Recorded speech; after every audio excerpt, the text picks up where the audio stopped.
Assalamualaikum warahmatullahi wabarakatuh. Para jamaah Al-Asran rahimakumullah. Berjumpa kembali ya bersama saya Teteh Iim tentunya di sini ya, yang selalu menemani Anda setiap harinya di dalam kajian pembahasan fikih ya yang sering saya terangkan. Kali ini insya Allah saya ingin membahas yang berhubungan bagi pasangan suami istri, berarti ini hukum tentang fikih nikah ya. Bagi para jamaah Al-Asran sebelumnya, mohon untuk berpikir positif, mohon untuk berpikir bijaksana, karena setiap apa yang saya sampaikan ini adalah bersumber dari kajian ilmu, yang mana ilmu apapun itu semuanya adalah bermanfaat asal kita niatnya lillahi ta'ala saja ya. Maka oleh karena itu saya tekankan sekali lagi, berpikirlah positif dan niatlah yang baik ketika mendengarkan kajian saya ini. Maka apa sih teh yang akan dibahas kali ini nih?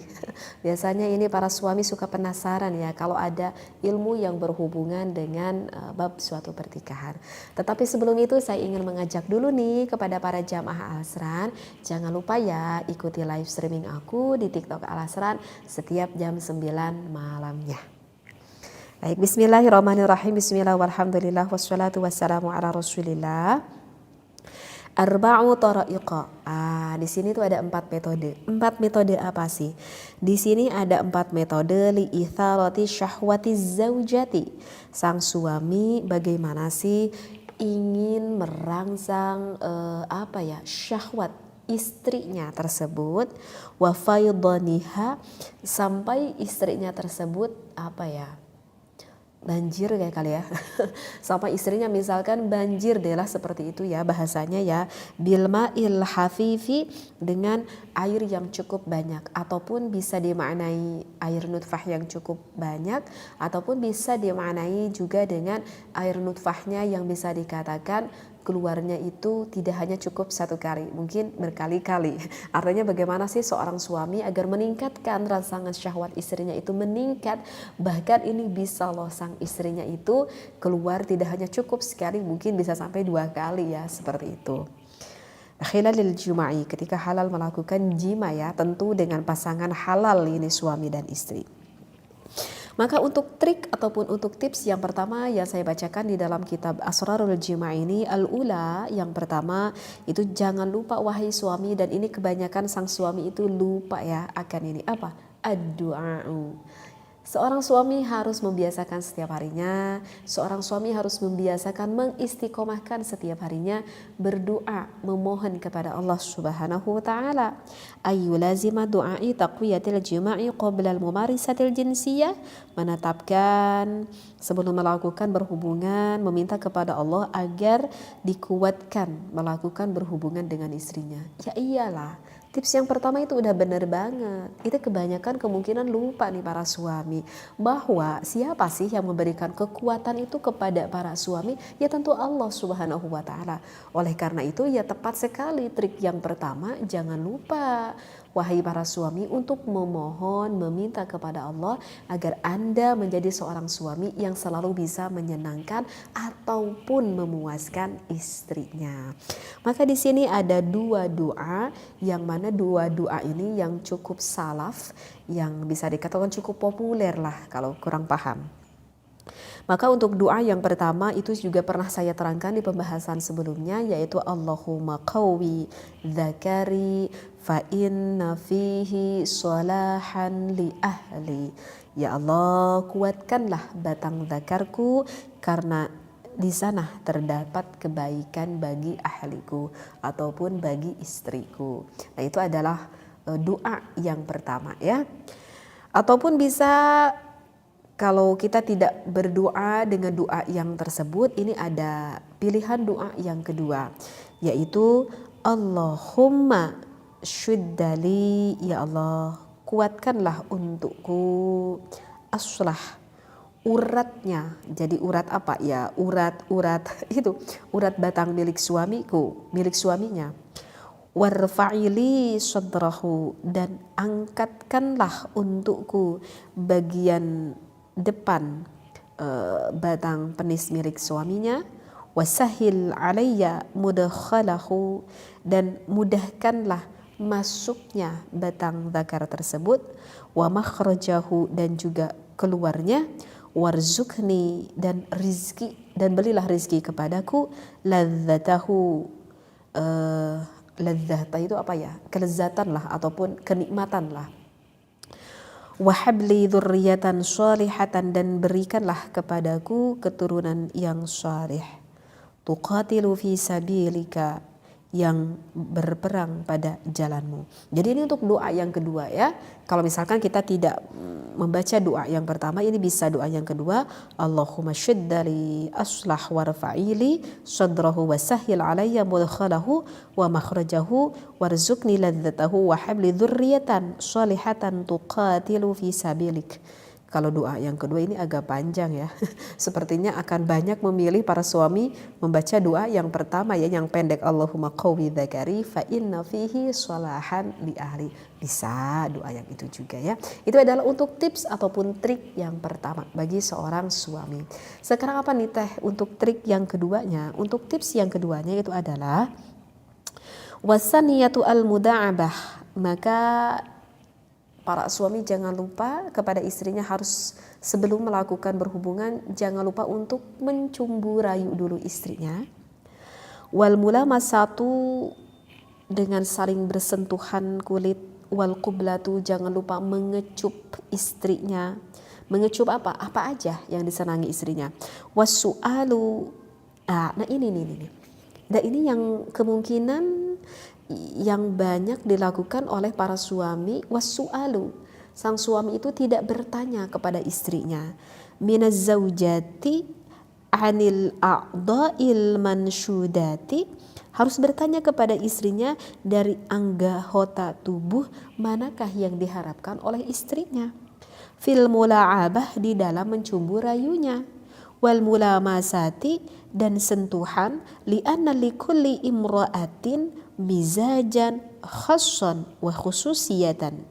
Kenapa? Nah, jadi untuk tips yang kedua, wahai para suami, Anda jangan menjadi seorang suami yang egois, artinya yang mementingkan kesenangan dirinya sendiri, tetapi kalau ingin sampai istri Anda mendapatkan suatu kenikmatan di dalam melakukan hubungan tersebut, maka seorang suami harus bisa dulu meraba akan perasaan istrinya.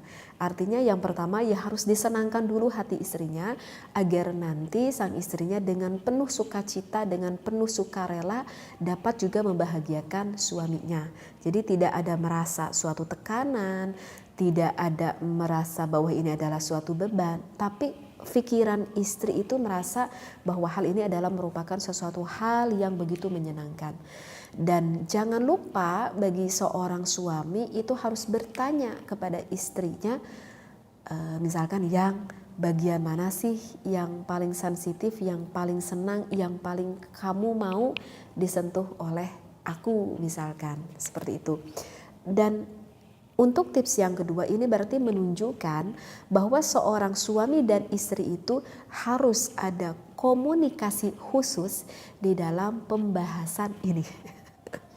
Jadi apakah itu penting? Sangat penting sekali. Jadi kalian sebagai yang sudah berumah tangga, komunikasi itu bukan hanya komunikasi mengenai perihal ekonomi di dalam keuangan rumah tangga saja, bukan hanya saja berkomunikasi misalkan mengenai bagaimana pendidikan anak kita sajakah. Hal ini pun harus sangat dikomunikasikan. Dan ini tuh bisa berubah-ubah.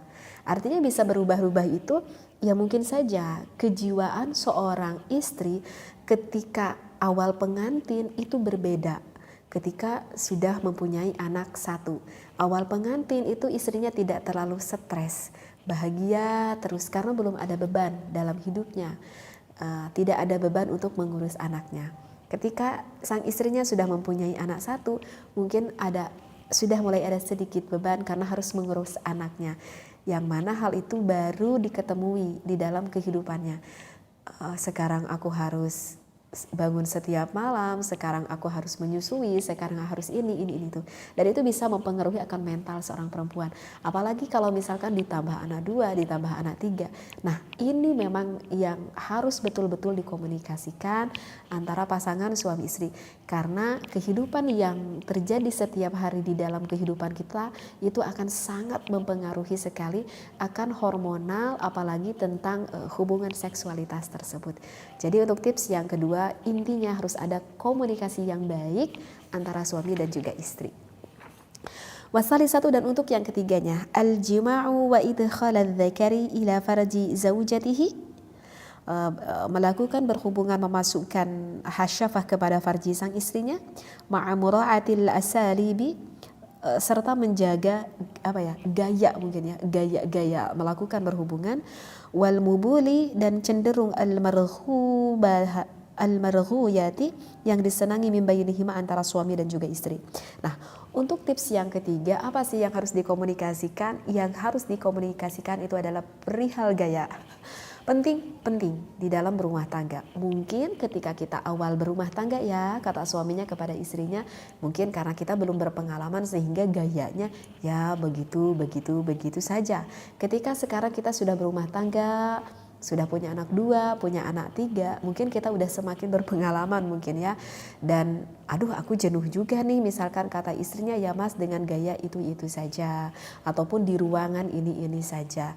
Maka boleh berimajinasi, maka boleh sang suami dan istrinya berkomunikasi yang baik, mencari gaya-gaya yang baru. Kecuali memang gaya yang diharamkan oleh Allah, yang penting masuklah kepada lubang yang benar, tidak boleh memasuki lubang yang belakang ataupun memasuki kepada lubang istrinya ketika sedang haid. Hanya itu aja sih yang diharamkan. Selain dari itu dihalalkan. Jadi kalian itu mau gaya apa saja itu sebetulnya dihalalkan oleh Allah Subhanahu wa taala. Dan itu adalah trik ataupun tips yang ketiga yang disampaikan oleh ulama. Warrabi'atu, yang keempatnya, adamu nisyanir rajuli, jangan lupa seorang suami ya, fi lamsi ujuzi zaujati, jangan lupa seorang suami untuk menyentuh istrinya. Bagian apa sih yang harus disentuh oleh suami kepada istrinya? Wathadiyaiha, maaf sekali, ini bahasa di dalam kitab fikihnya seperti ini, maaf sekali dengan bahasa harus menyentuh kedua puting yang dimiliki di bagian dada sang istrinya. Min khilalil jima'i, di sela-sela ketika melakukan berhubungan biologis tersebut. Bisyaklit tabaduli, dengan model bergantian. Idza ra'aita ya ayyuhar rajuli hadhihi kullaha, jika engkau menjaga seorang suami pada semua ini. Satajidu zaujatika fi syahwatil mulatihiyati, maka kau akan menemui istrimu yang begitu bergelora. Wal faydanil khafifi fil farji, dan akan menemui istrimu itu yang begitu dahsyat sekali sampai mengeluarkan air nutfahnya di farjinya sang istri. Ini masih ada juga nih pembahasan Ibnu Abdul Wahid. Jadi intinya begini nih, untuk yang keempat, jangan lupa bagi seorang suami ketika melakukan hubungan biologis tersebut, jangan sampai sang suami melupakan pada bagian dadanya dan juga pada bagian bokong yang dimiliki oleh istrinya. Karena apa? Karena memang maaf banget bahasa di dalam referensi kita, karena di bagian puting yang dimiliki oleh istri tersebut itu sangat besar sekali rangsangannya di sana, karena memang banyak sekali syaraf-syaraf yang tersimpan di sana.